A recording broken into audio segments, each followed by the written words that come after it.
Hiya! Welcome to this, my 79th episode of VideoFuzzy. I'm your host, Terry J. Aman, sifting my basket of media memories, and in this installment, titled The Play's the Thing, a lot of my cataloging this time featured the plot device of staging a show within a show, so I explore that some. It also comes with that car crash I foreshadowed back in episode 76, hopping into a new binder, The Kingsman, Queens, My Hero Academia, and from my current collection, Doctor Who. Oh wow, where the hell is this writing pen? Welcome to the show. He doesn't have that on video, does he? We'll find out together on VideoFuzzy. Before diving into it, just a reflection that for sure this year is not last year. In 2021, Ralph and I got the hell out of Dodge. We drove places, flew places, we visited friends all over the country. Everywhere we could get to, we did. We spent time, we spent dollars, we deepened connections, we made memories, and in between times we masked up, we washed up, we got our shots, and we got our boosters, and we stayed at home. Now, that's only part of it, since breakthroughs are happening. We've been incredibly fortunate, but heading into this, my wish for us is between the masks, between the distancing, between the vaccines and the pills, and whatever consideration we can manage for each other, just stay safe out there, and our very best to you and yours for 2022. Friday Night Feature. This is an unusual take for Friday Night Features, but as I cataloged this set, I noticed that I was running into a lot of storylines that involved the characters putting on a show within a show as either a plot point or some problem-solving device, and I thought, hey, let's take a look at that. The most front and center storyline of that nature was the Fairy Godparents' Job, a second season episode of Leverage, wherein a community clinic director invested money with a scammer, Daniel Fowler, flim-flam artist and parent of her child's classmate, noting that a lot of other parents invested with him as well and got fleeced. The clinic is going to be sold, she said, if they can't recover the money. The Leverage team thinks Fowler's got the cash stashed in his home, but there's only a few ways they can break him out of house arrest. School events are among them, so they get Nate installed as a headmaster, and Dr. Melcher, Nate, with the Melcher method, silly, brings associates Sophie and Elliot to craft Danny Boy's son Widmark into a star of some sort, any sort, to involve him in some school activity that would get the Fowlers out of their apartment where Danny is otherwise on house arrest for the fleecing. This proves difficult in that Widmark's not good at much. Meanwhile, Parker and Hardison move in next to the Fowlers so as to swoop in when they leave and search for the money the team believes is stashed there. They promptly run into FBI agents who recognize them from a past caper. Oops, what a tiny little world. Meanwhile, Elliot and Sophie try several activities that Widmark reliably fails at. Hope seems lost until Sophie overhears the boys singing in the apartment and, devises a science fair musical. The students write their own songs, and the production takes the stage. The Fowlers are in the audience, but Hardison's search turns up empty. Danny would seem to have taken the money with him. But Elliot spies a hitman at the school, and the team logics out that Danny's been conspiring with a money manager and head of the parent complaint committee to hide the money and make a run for it. This backfires when Sophie finds and plays taped evidence of the two conspiring for the rest of the audience, and Nate, as Dr. Melcher, discovers Danny Boy's duplicate passport and fake IDs, handing them to the FBI agent on the scene. I thought his name was Fowler. Hardison magics some of the millions Fowler stole into the clinic's accounts, thereby saving the day. This kind of reminded me a little bit of the third season Friends Like These episode of Burn Notice, in which former spy Michael Weston tosses a stash house in Miami searching for a duplicate ledger. Some operative insists he recover before something reinstate me as a spy. There's literally no way Michael will be able to clean the place up in the time it'll take the owners to walk from their car to the house, so he flips the narrative, taking them hostage instead until one of them tells where the ledger is.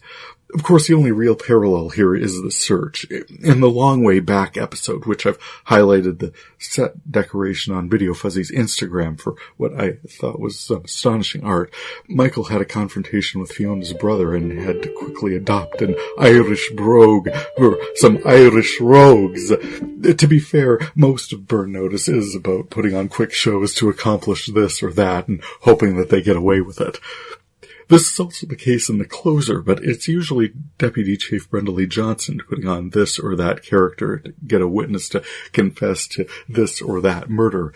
We've seen her get snooty, snippy, even ditzy. One of the first times we saw her do this, she grabbed half the stuff on her desk and frizzed out her hair to stumble into the interview room looking like a hapless, disorganized secretary and managed to get a confession of the suspect through this kind of misdirection.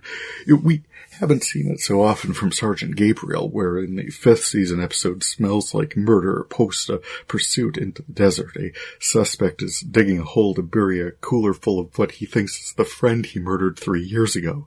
Sergeant Gabriel cuts the cooler open a few feet away, and from his reaction and Deputy Chief Johnson tying his business trips around the world postcards the victim's mother received so she'd think her son was still alive, the suspect confesses to the murder and Sergeant Gabriel passes his detective exam.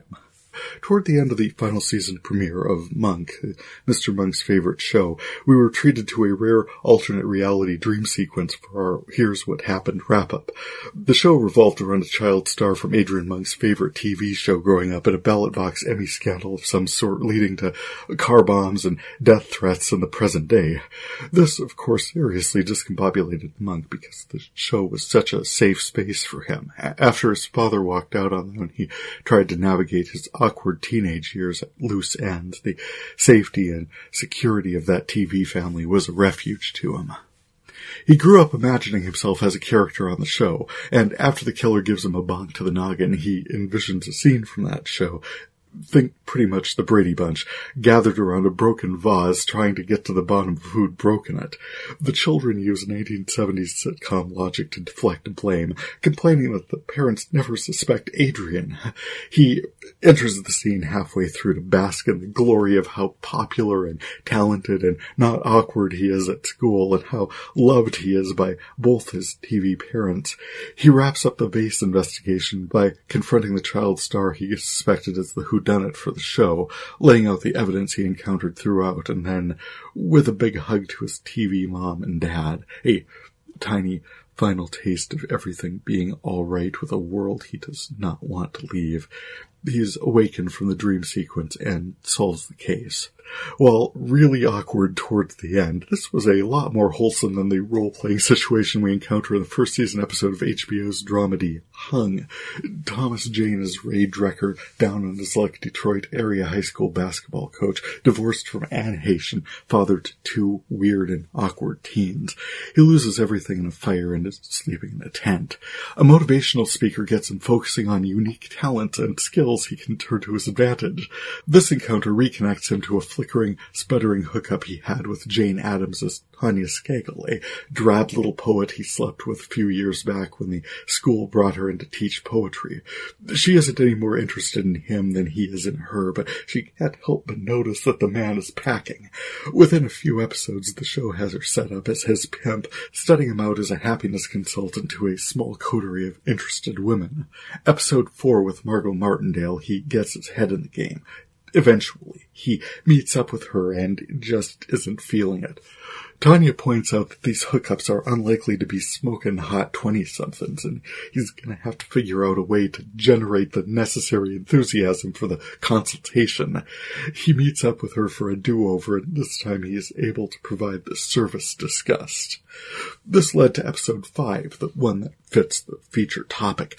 Ray encounters Gemma, a beautiful woman along the side of the road. She's struggling with a flat tire, and Ray helps her to change it. They get out of the rain at a roadside cafe, and he follows her into the washroom and services her on the sinks.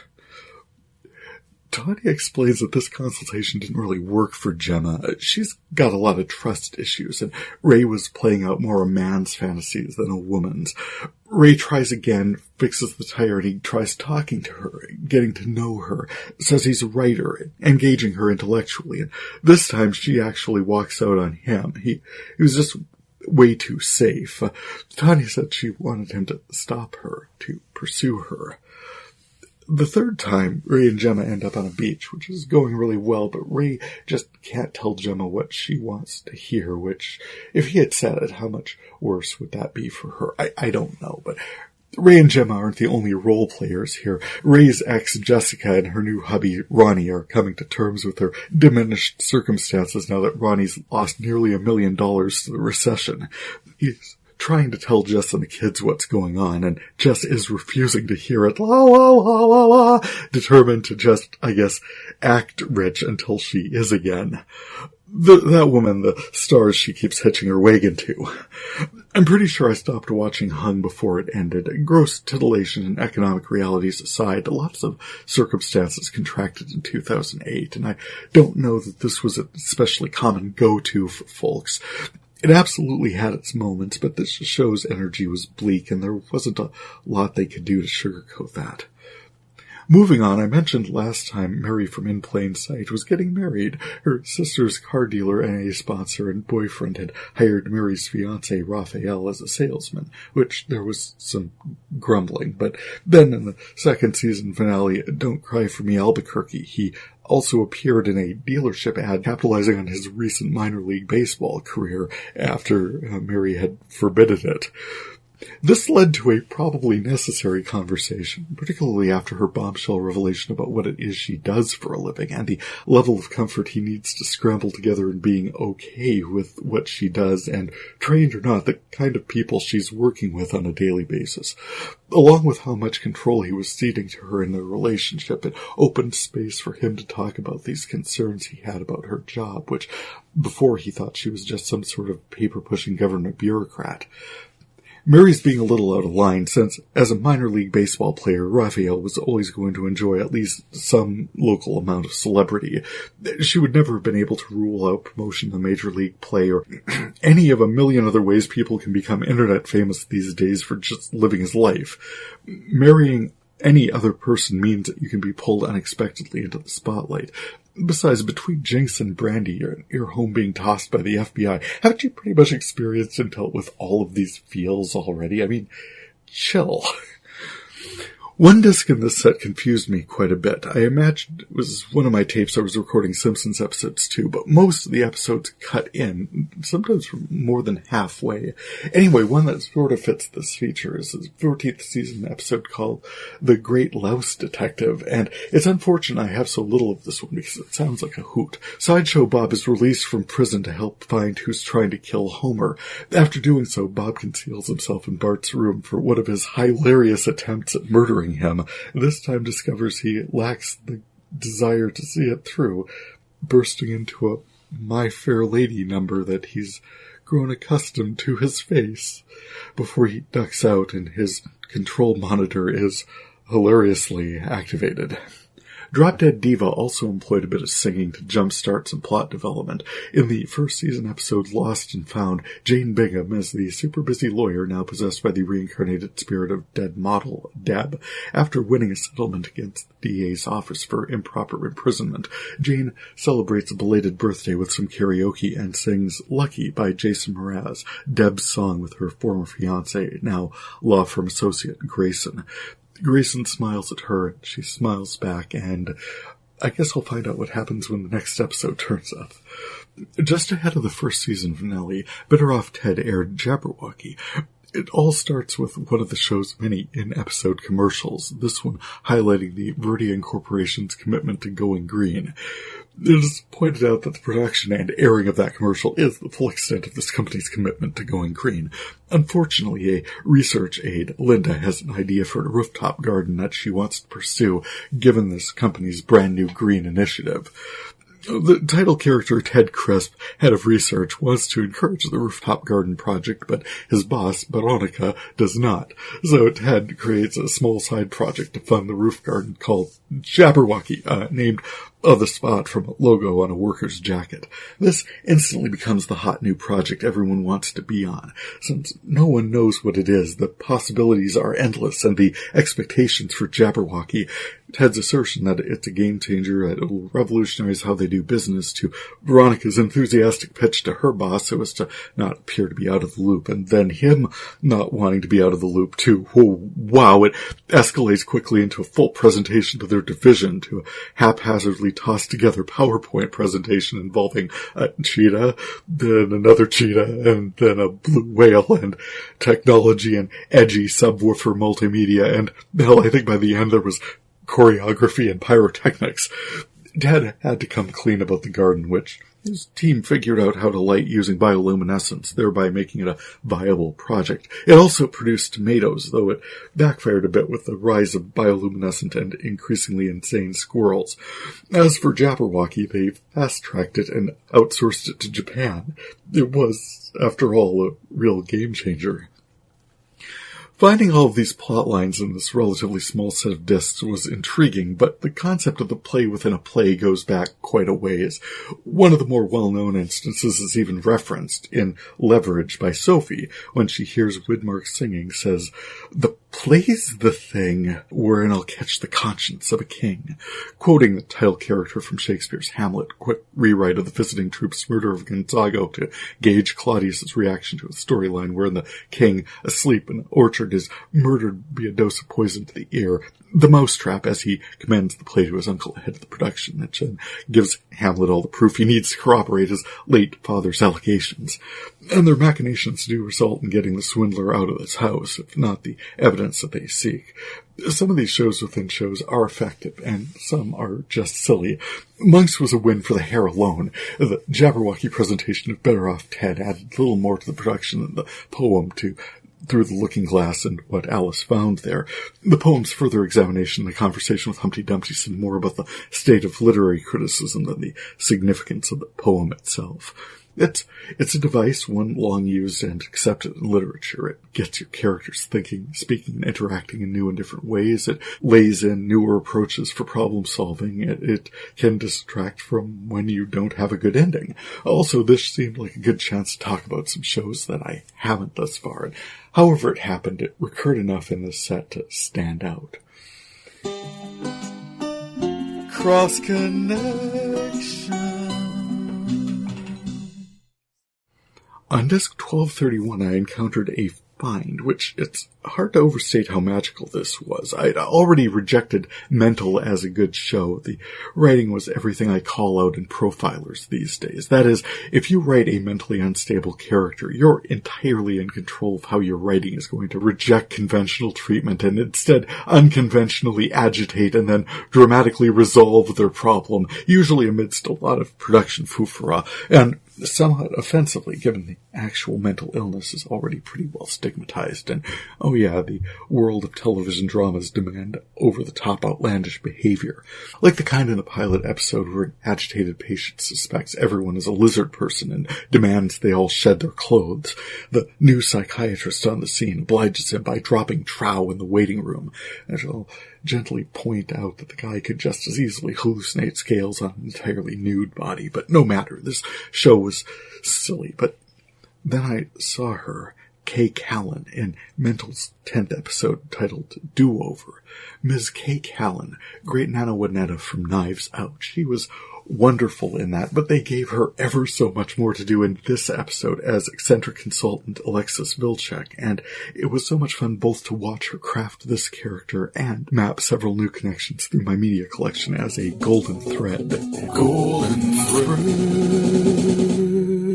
Along with Alexis Vilcek in Mental, Callan appeared in Drive, she appeared in Barney Miller, One Day at a Time, Fish, All in the Family, Rhoda, Flo, Quincy M.E., she was in Bosom Buddies, Newhart, she was in Aftermath, Remington Steele, she was in Moonlighting, It's a Living, Night Court, Quantum Leap, Hunter, DS9, King of the Hill, Carnival, Nip Tuck, Heist, The Closer, and along with, I mentioned Drive, she was in Castle, Heroes, Justified, Brooklyn Nine-Nine, and Grey's Anatomy. And, of course, Knives Out.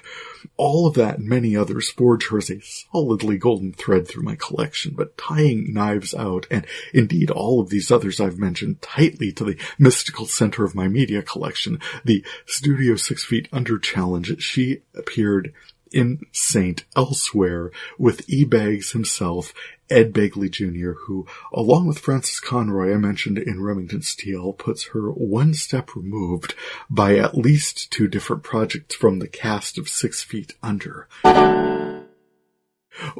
What an incredible discovery. Once again, the message is clear. In movies as in life, do not overlook great Nana Winetta.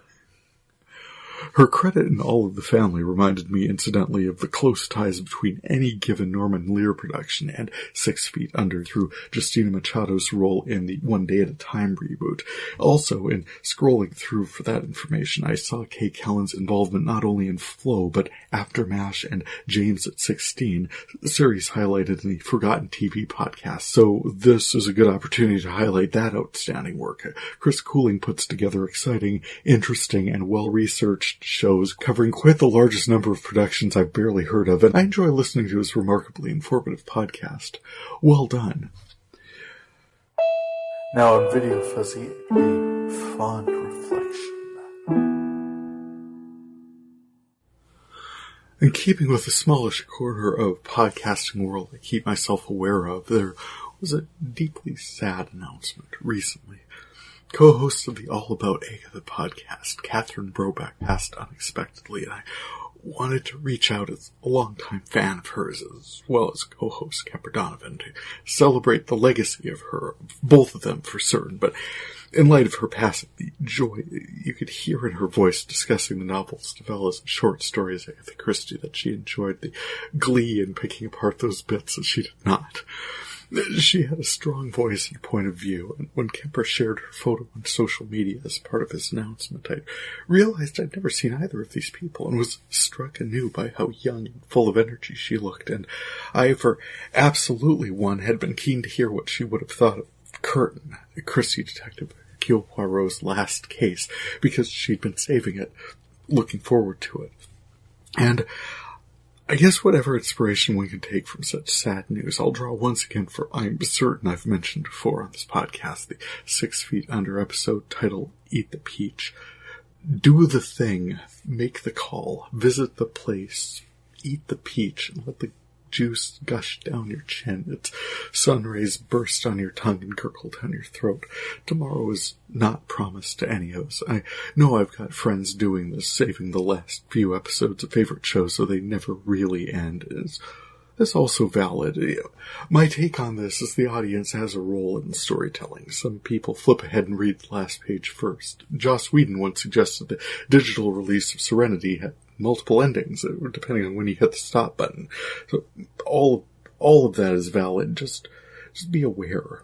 And wow, that had to be a rough episode to edit. Their final conversation on the short story Poirot adventure, How Does Your Garden Grow, along with their comments and reactions, the memories that she shared of their time as friends and podcasters, not ever even mentioned before now, the things yet to learn about people you feel you've come to know through all the time you've spent with their voices in your ears, inspiring thoughts, reactions now lost to us, and I love that the record exists, the dozens of Christie novels and scores of short stories that she and Kemper talked about over their past 5 years, stories I loved growing up and hadn't thought about in years, reliving the memories.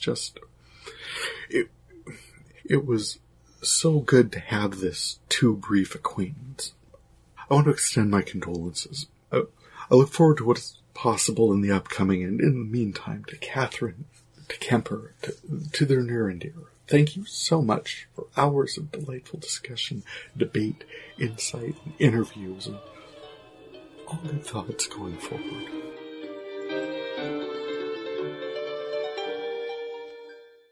And just as I was putting this together, I got the news about Betty White.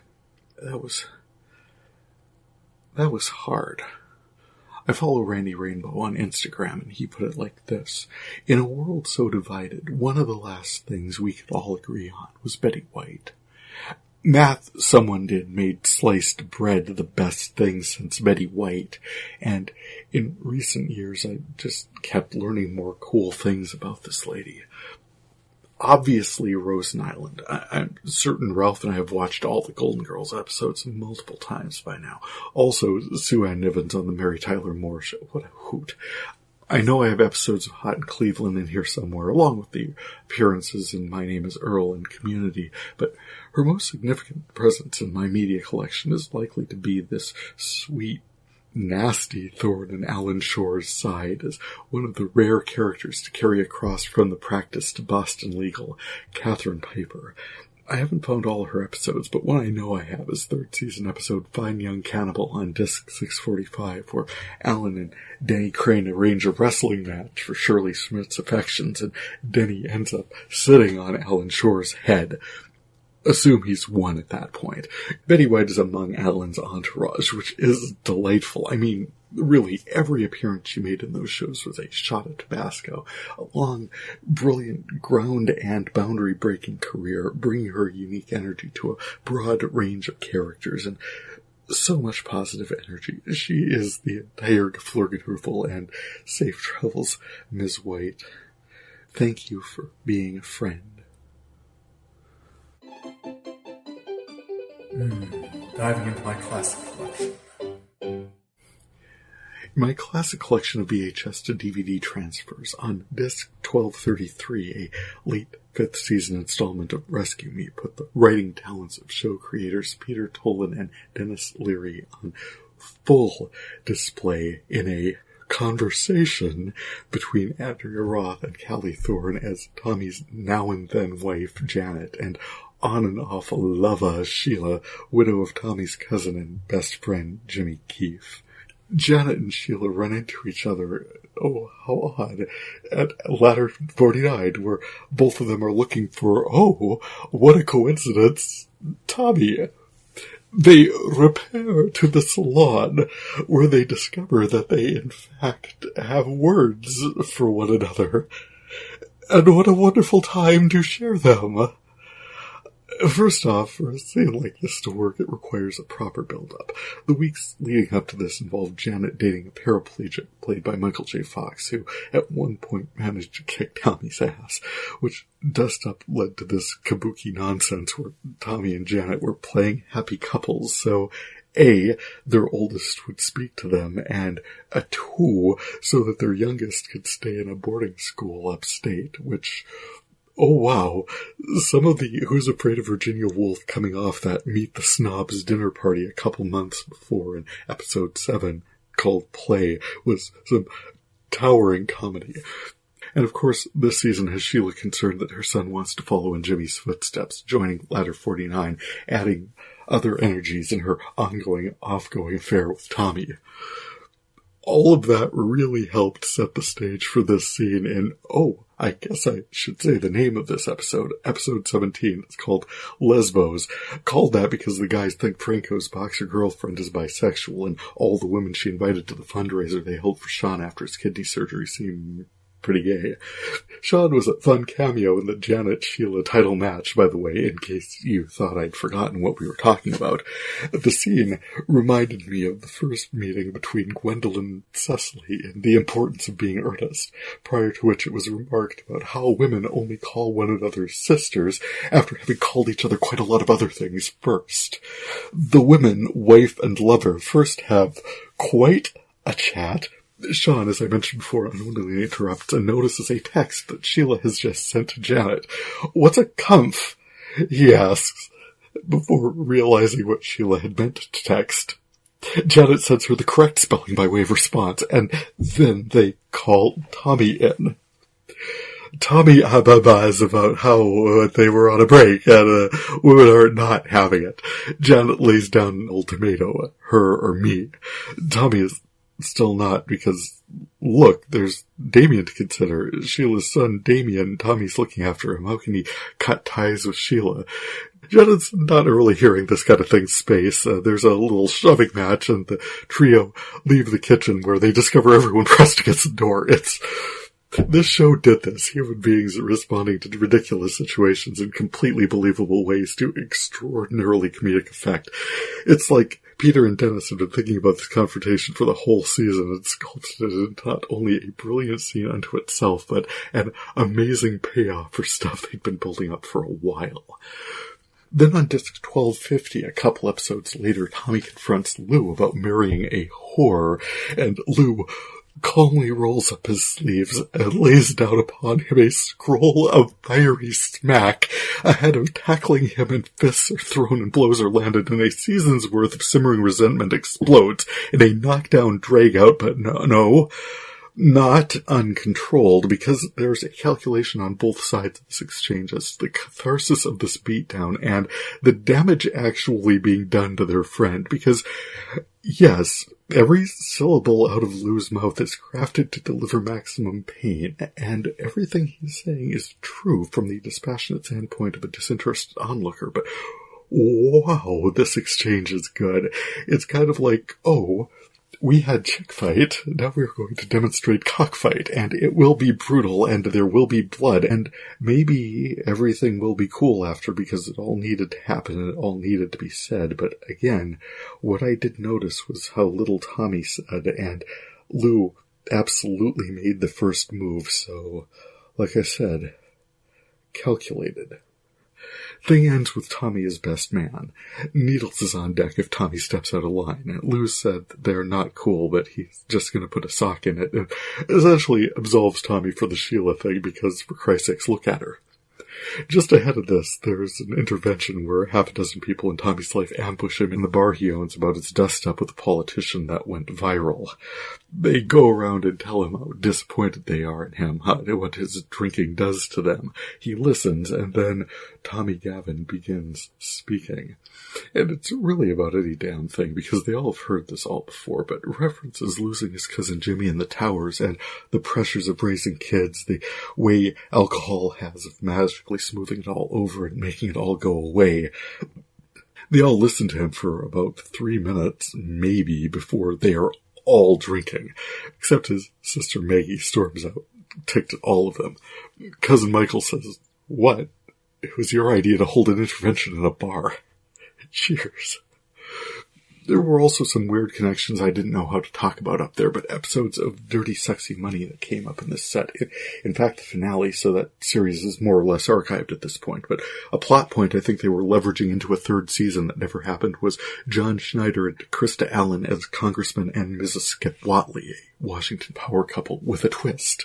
They have an open marriage, and both want to sleep with William Baldwin as Senator Patrick Darling, though Patrick is only interested in Dana, who, as it happens, is flirting with him adamantly. Skip assures Patrick it's perfectly okay, it's what they do, and if Dana gave him the room key, that means he should use it. Once he gets there, we can see what he doesn't, the camera trained on his and Dana's tryst, but the series ends before anything much can happen with that. Quel dommage. I've also got John Schneider in my collection as a porn mogul in Nip Tuck, and somewhere as a corrupt music promoter in the third season episode of Leverage I'm sure will turn up. In other connections, along with Carrie Elwes debuting as gentleman art thief character Despero in the fourth season premiere of Psych, I spied Christine Baranski in the very next episode, titled He Dead. The interest here beyond her one-off as Alice Clayton is her connection with the recurring character Sybil Shepherd as Sean's mom, Maddie, appearing with her in every episode of Sybil. Oh, so many things. As I was going through this, I saw a promo for ABC's Wednesday night comedy lineup, including Cougar Town, which I noticed Tom from that show, Bob Clendenin, as the medical examiner in that episode of The Closer I highlighted up there. I saw Sharon Lawrence and Rosie O'Donnell in episodes of Drop Dead Diva, and Octavia Spencer in The Big Bang Theory, where Christine Baranski recurs more usually as Leonard's mom, and News Radio's Maura Tierney recurring as a cougar character in Rescue Me. Fun to see everyone again. Music-wise, I encountered Only You, an intriguing track by Portishead in the cold open for an episode of Warehouse 13 that's been turning in some cool entries in my collection. I spied a couple of pieces of fascinating art in Michael Weston's showdown with agent handler Tom Strickland in the Long Way Back episode of Burn Notice. I'm not always able to track the artists, but I love when a set designer has gone to some trouble, and I included a screen grab on VideoFuzzy's Instagram if you want to take a look. What else? I found the Comedy Central roast of Joan Rivers in this set, hosted by Kathy Griffin and featuring Don Rickles and Donald Trump, so that was fun. I ran into the series finale of Kings and the series premiere for the BBC's Being Human. I also encountered some promos for Community and Flash Forward in this set, so there are definitely some good shows on the horizon. And closing out this section, I found a blank disc. Disc 1239. Nothing stands out about it at all, entirely unprepossessing. It looks for all the world like all 2,569 of the other ones, and all 426 of the current ones, with one distinct difference. It was weird. My workhorse LG DVD player LG and my Sanyo DVD recorder Sonia both threw disk errors when I tried to play it. My Toshiba Tabitha was the only machine in the house capable of letting me know that, oh yeah, this is a blank disc. Also let me know I had 6 hours and 5 minutes of empty space on it.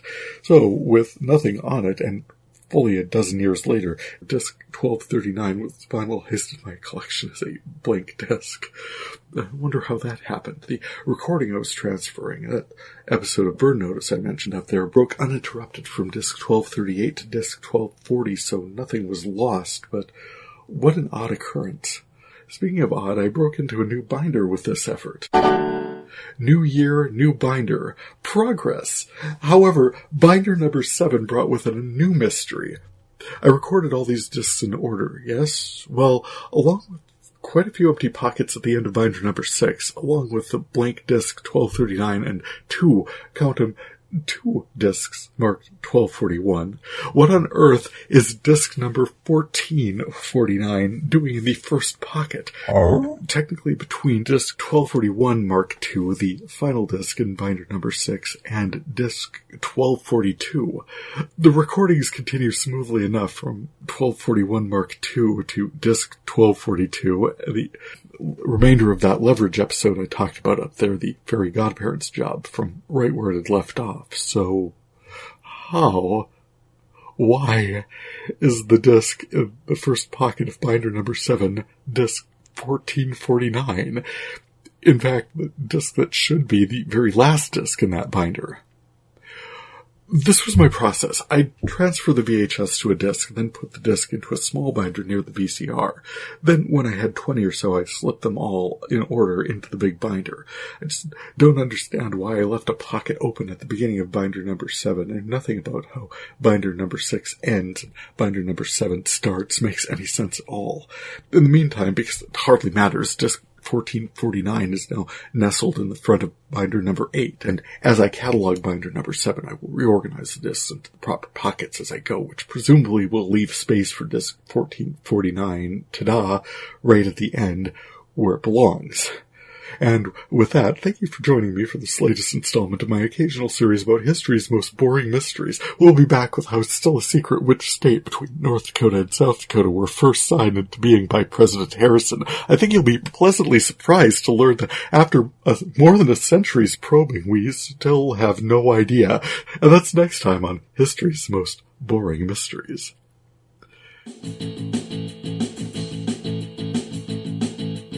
Checking out my current collection.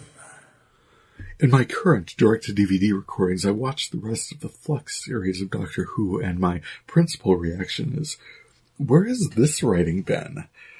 The Weeping Angels, they seem like such a one-off, send people in the distant past to feed on the quantum energy of their unlived lives.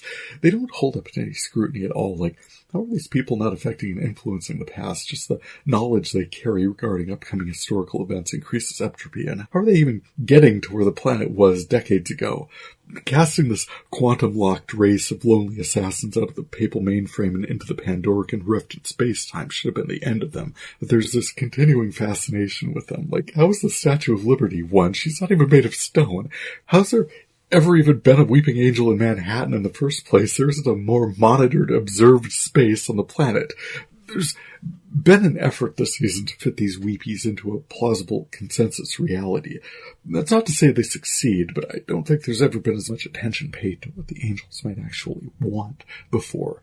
Tying them to division feels like a natural extension of the papal mainframe, so that's valid, and for sheer dramatic effect, angels emerging from the walls of a tunnel will catch breath in your throat.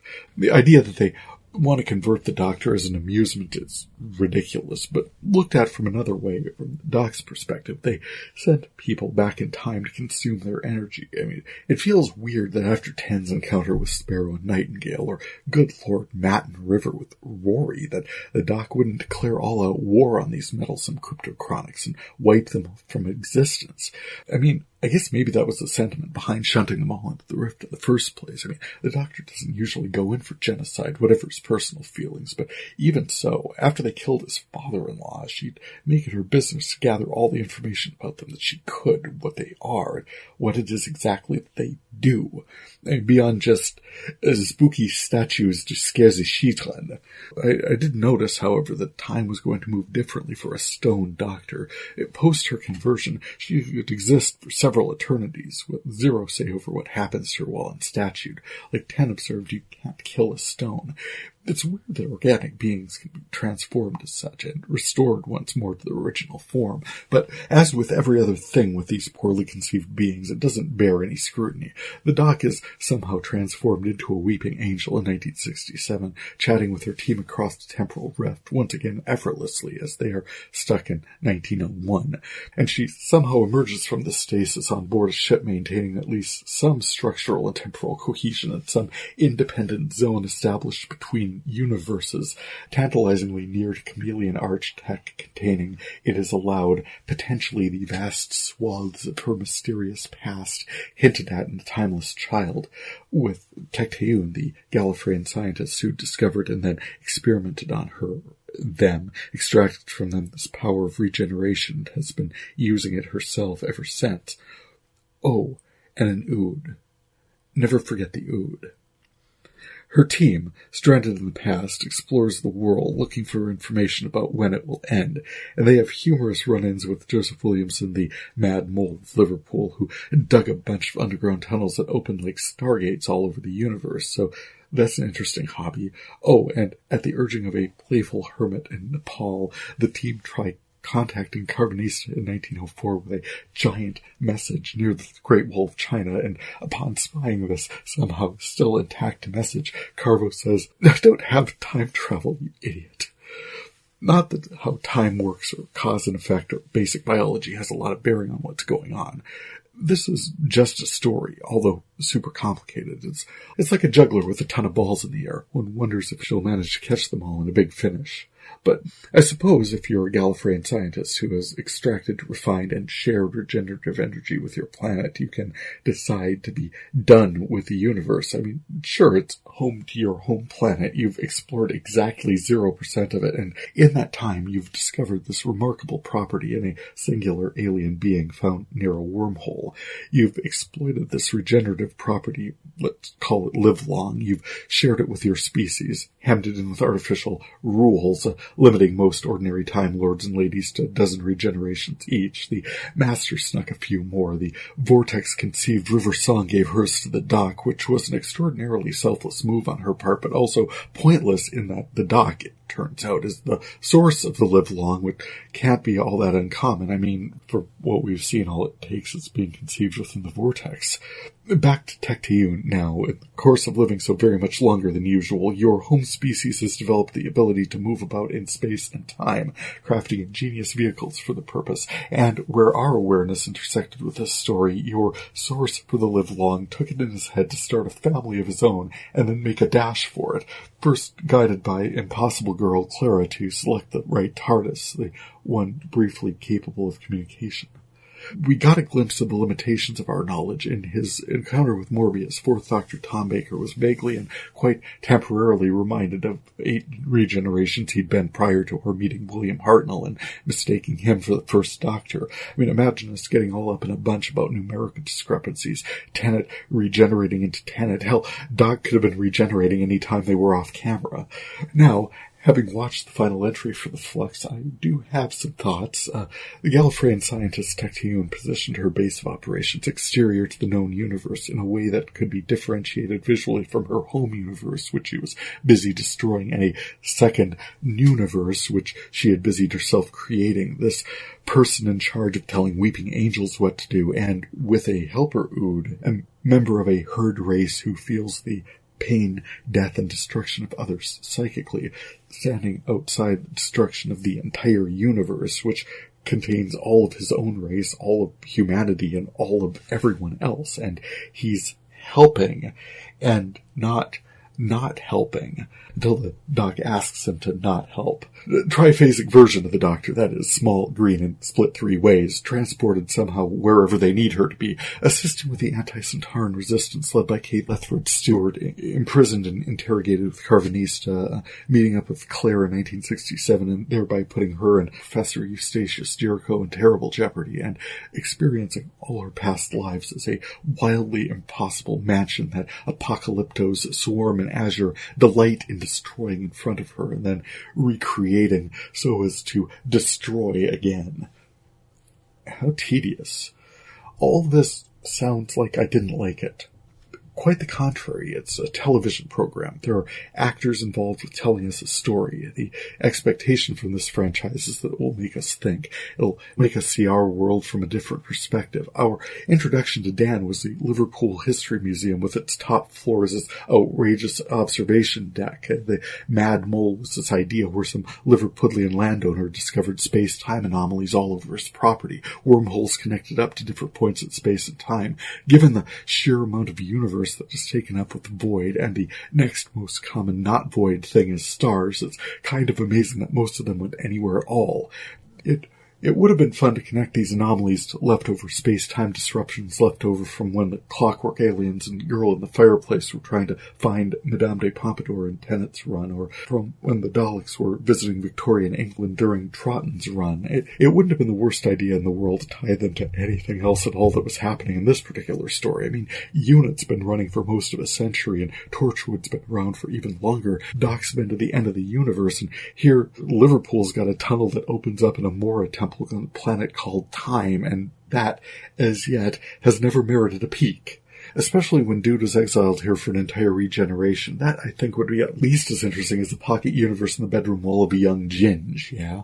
I mean, these thoughts flow trippingly and would spark thousands more. I mean, who were Bell and Vinder, and who were Swarm and Azure, and what is Doc's history with them? What is Doc's history with Carvanista? Doc can't tell or his brain will explode. Doc was like, oh, please tell me who you are and what we mean to each other, and Doc says, nope. Brain lock. Doc, dropping the entirety of her past lives into a hidden place in the TARDIS. I guess we'll never know. How Doc also became Joe, that's an unnecessary mystery. Joe could be Jenna, except where'd she get a Type 40 TARDIS? I mean, comes to that, where is your daughter? It's well past time you looked. It's a story, it's a good one, generally told well by people aware that their work will be analyzed, scrutinized, cross-referenced by fans and detractors alike, and there's some floppiness in this particular outing. The many ways that the stories resist joining up, and the gigantic character hole in the Doctor herself, spent a year in prison thinking about this gap in her memories, wondering who she really is, holds the means for finding out in her hand, and files it away in some time when she's, less busy. Open the damn watch, Doc. You held on to the thing, so it's only a matter of time before you decide to do so. No time like the present, yeah? And the new year opens as Doc's adventures continue with, more Daleks. Eva the Daleks. Looking forward to it. In other finds, I watched an absolutely fantastic movie a few weeks ago. 2002's Confessions of a Dangerous Mind, based, we are told in the opening credits, on the unauthorized autobiography of Chuck Barris, portrayed by Sam Rockwell. He, if indeed he, to whatever extent the story told in this film may be believed, recalls seeking in vain for sexual validation from an early age, and despite being reasonably intelligent, focused in his aims and, handsome, both eyes were on the front side of his head and everything. He ran into perhaps more rejection than might be anticipated given the frequency of the question.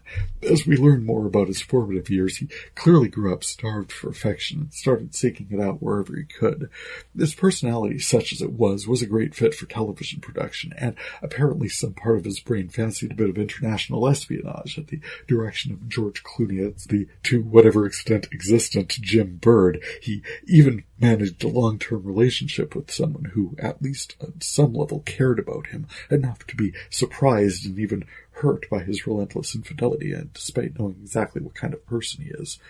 Drew Barrymore played Penny, a woman who kept turning up in his life at significant points and who he cheated on, abandoned, and potentially murdered, although with poison she'd meant for him, so I'm not sure how the charges shake out in that exchange. It's hard to know how much of any of this film is real. A person assumes the footage of him on the ridiculous, over-the-top game shows he created, like The Dating Game and The Newlywed Game and The Gong Show, is real, although the overseas trips to conduct assassinations may be constructions. The filmed interviews and eyewitness accounts can probably be trusted, although they are generally given by celebrities practicing the art of public statement. Maybe his mother dressed him as a girl growing up. Maybe he murdered people. Maybe he holed up in a hotel for years to detox. Maybe he coordinated his targets with George Clooney seated on the surface of a swimming pool. I mean, who knows? It was the 70s. There were a lot of drugs. Whatever the truth, the man would appear to have lived a full life, not always a happy one, and this is from someone who's never produced a television program of any kind, good, bad, or otherwise. He had his dreams and he went for them. Wishing him well, for sure.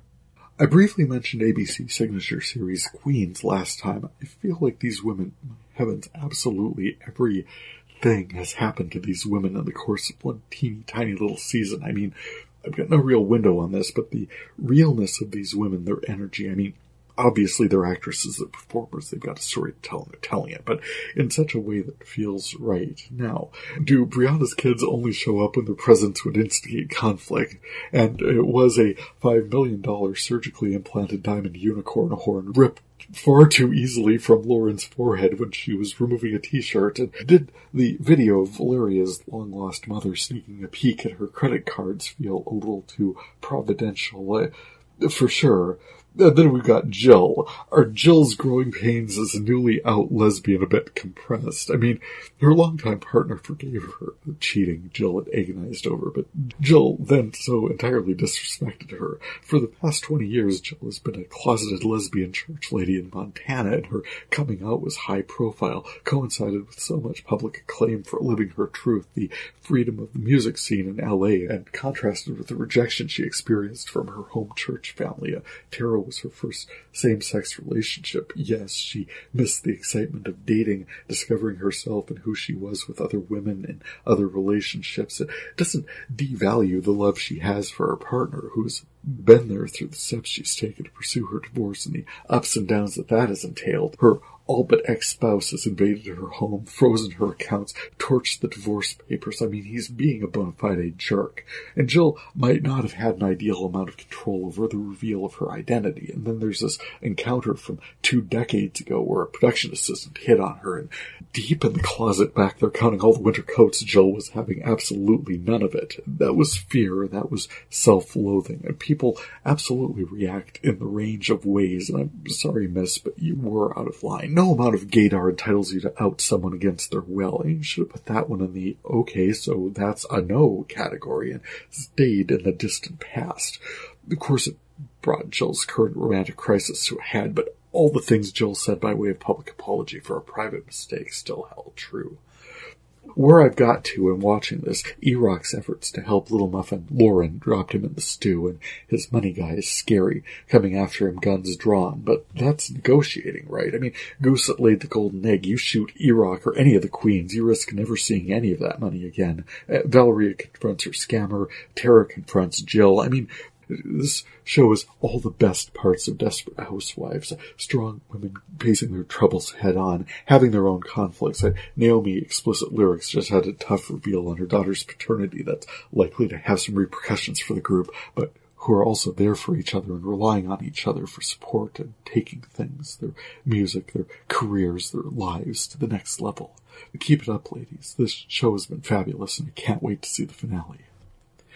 Jimmy Kimmel did another installment of Norman Lear and 80s-era sitcoms live in front of a studio audience with live back-to-back recreations of original episodes of The Facts of Life and Different Strokes. I missed it live, picked it up on Hulu. I don't think it went as well as All in the Family and The Jeffersons last year, but in that case, All in the Family, which introduced Sherman Hemsley's George Jefferson character, then The Jeffersons episode introduced Marla Gibbs' Florence character. The shows for this set focused on bullying and boundaries. They were well chosen as standalones, and one really standout performance was Ann Dowd playing Mrs. Garrett in both productions. The Facts of Life cast Jennifer Aniston, Gabrielle Union, Alison Tolman, and Katherine Hahn as high school girls, Blair, Tootie, Natalie, and Joe, along with Will Arnett, Jason Bateman, and Jon Stewart rounding out the main cast. The show opened with OG, Blair, Lisa Whelchel singing the theme song, joined at the end by Mindy Cohn and Kim Fields. Different Strokes' theme was sung by Boyz II Men and featured Kevin Hart, Damon Wayans, and John Lithgow, with Snoop Dogg walking on as a friend of Willis's. Todd Bridges, the sole surviving main cast member, introduced the show. Lithgow did quite well as Mr. Drummond. Hart had the right energy, but I don't feel it's out of line to ask in the future for these productions to draw talent from current sitcom stars. One's closer to the right age. I mean, even just ask around if anyone would be interested in doing an homage. It's like, we've got Norman Lear and he's still alive, so let's pull some of his work from the distant past and recreate it. No, of course no teenager working on any show is likely to have encountered the shows organically, but since reruns are a thing and inspiration is too, maybe ask if anyone would want to celebrate the contribution of the then younger person rather than, well, between Lisa Whelchel and Jennifer Aniston, age-wise, it's pretty much a wash, yes? I mean, some comic actors in their teens or early 20s and could do at least as good a job as Aniston, Hahn, or Wayans. Jon Stewart playing a teenager is ridiculous. To be fair, I didn't even realize it was him under the headgear, but since it could have been anyone, why would it be him? Cast anyone you want, play anything you like. These shows are straight up nostalgia. The live production's a high wire act unto themselves, and as a fan from way back, you're moving on up. Those were certainly the days. It does take different strokes, and the facts of life are, indeed, all about you. Quickly, before leaving this set, I mentioned music before. I ran into a track on Cinemax airing the 2002 Bruce Willis, Billy Bob Thornton, and Cate Blanchett movie Bandits. Absolutely fantastic movie. Well, it dragged at times, but really fun show. It featured the song Twist in My Sobriety by Tanita Tikaram, which was kind of astonishing. Look, my eyes are just holograms. Look, my hands are jumping from my head. From my head, you know you'll never be more than twist in my sobriety. More than twist in my sobriety. Needed to add that to my lineup. It really most remarkable energy.